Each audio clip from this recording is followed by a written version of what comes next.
to consider when drafting a lease agreement.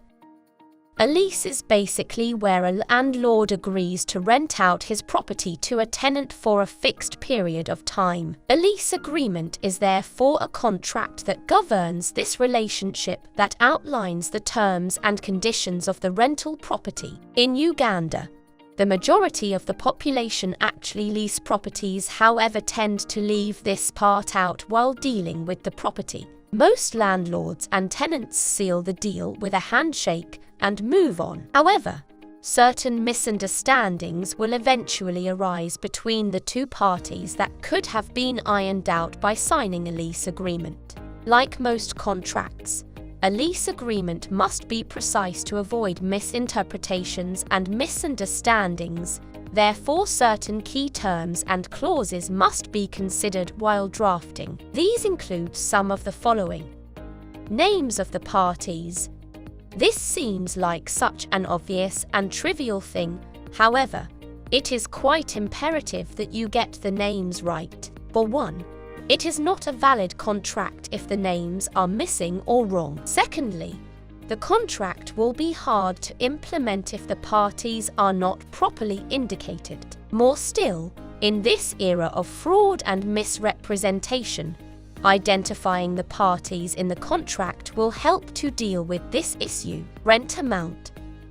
The amount of rent that is to be paid by the tenant and when it is due. A certain date is agreed upon by the landlord and the tenant for which the tenant must pay off rent dues. A mode of payment is also agreed on, that is by check, cash, bank payment or mobile money. However, it's possible to pay on later date with communication. It can also be agreed if an extra fee is to be added as a fine for delayed payment, or what the penalty is for failure to pay rent. This will prevent the parties from disputing over rent payments or even the arbitrary and abrupt changes in rent. For example, if the lease agreement is for 1 year, at a fixed rent amount of 1 million shillings a month, the landlord is bound by the agreement and cannot change the rental fee without breaching the contract. The landlord would be required to seek the tenant's consent to alter the agreement or wait until the contract time elapses.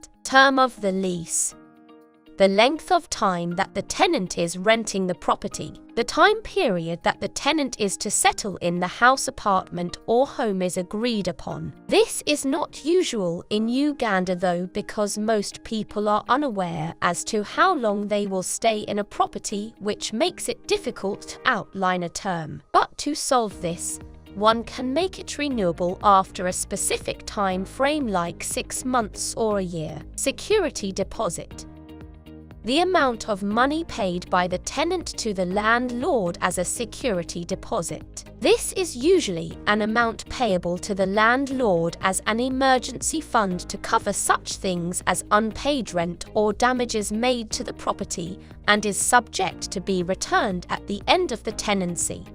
If there are no such issues, the security deposit should be clearly stated in the lease agreement, along with the conditions under which it will be returned to the tenant. Restrictions on use.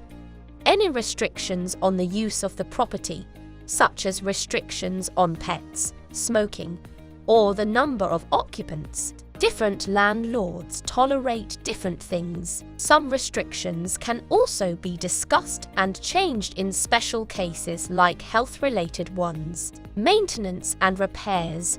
Whoever is responsible for maintaining and repairing the property must be indicated to avoid future misunderstandings, including responsibilities for regular maintenance and emergency repairs. The landlord and tenant must agree on who incurs the costs of repair in case of any damage caused.